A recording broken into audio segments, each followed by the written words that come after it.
Before time began, before light broke forth, before humanity, before anything came into being, there was the I Am. He had no source, for nothing preceded him. Long before the cosmos wore its shimmering robe of stars, before lush valleys bore the sorrow of mountains, there was the I Am. Elohim, the one without beginning. With a breath, he shattered endless darkness, calling the heavens to rise. Galaxies blazed into life, and stars and planets were born. Hidden in one quiet galaxy, spun the earth, small against the vastness of space, yet treasured by the Creator. It was empty and shapeless, though not for long. Darkness hovered above the deep and churning seas. Then, in the silent mystery of this wild and waiting world, the voice of God rang out, "Let there be light." It was like a melody, an anthem of power. From his voice, light burst into the silent void. Darkness retreated, and the wild waters were calmed. God looked upon the light. It carried the promise of life. He called the light day, and the darkness night. This marked the beginning of creation. The first day, light became the first brushstroke with which God shaped his masterpiece. Every moment, every day formed a line in the poem of creation, and it was good. Let the waters below and the waters above be separated, and let the heavens reign above. The Creator sang into the sky, shaping the atmosphere around the earth, and the stage for life expanded. God was forming the vastness of heaven and earth with purpose in every detail. This was the second day in God's unfolding masterpiece, and it was good then. God's voice called the land to emerge from beneath the waters. "Come forth, O land. Let the waters gather, and let the earth rise." Flames from earth's core erupted upward, as waters cooled the searing ground.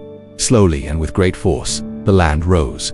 It surfaced from the deep, firm and unshakable. God named the dry land earth, and the gathered waters he called seas. He saw them and declared them good. The land stretched wide, bare, untouched, and still. With earth now founded in strength, it awaited its green crown. God summoned life with a tender command, like rain falling on thirsty soil, like a womb ready for seed. The earth welcomed his word. Let the earth bring forth life, vegetation, plants, fruits and seeds, each according to its kind. And so it came to be. Vegetation burst from the soil. Trees reached upward toward the sky, drinking in the sun's life-giving warmth. Wildflowers blanketed the mountainsides, scattering seeds on every passing breeze. God beheld the living land and saw that it was good. It was clothed in beauty and equipped to sustain itself. This was the third day. Then God breathed into the wind, sweeping away the clouds, to unveil the vast heavens above. The earth stirred in its orbit, and the stars danced across the night. Day from night, days from years, seasons from seasons. Let light shine and bring order to the earth. God delicately set the earth and every planet on its axis.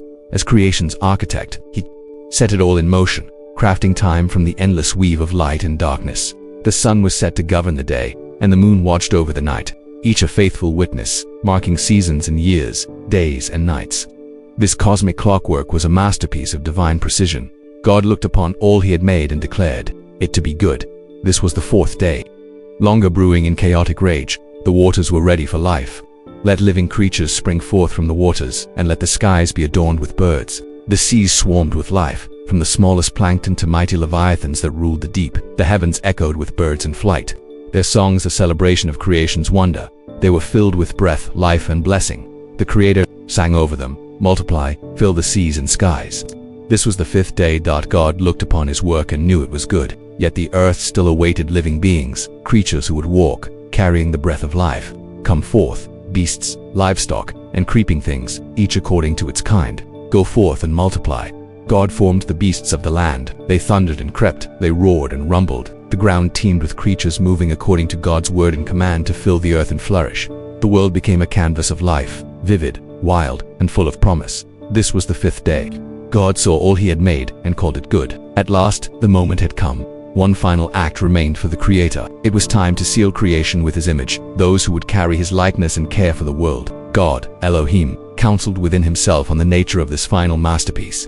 Let us make mankind in our image, imbued with our essence. Let us make man to steward the fish of the sea, birds of the air, and creatures of the earth.